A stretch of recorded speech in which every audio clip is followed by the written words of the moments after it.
Afternoon, everybody. Jeff from Rust Bucket Valley Garage.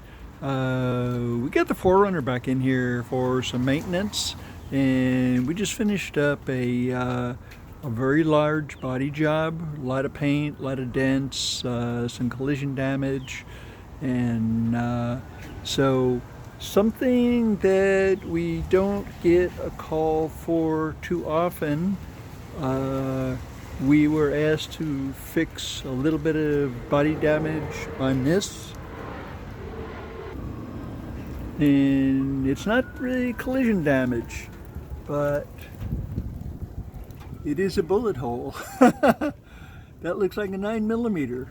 So we're going to be welding that up, and then we'll go ahead and finish that off and paint it. So a special request from the customer, so we'll go ahead and get on that as soon as the weather clears up, because it's as you can see, it's raining just a little bit here. Anyway, just wanted to take and show you that. I hope you have a great day. Stay warm, stay safe.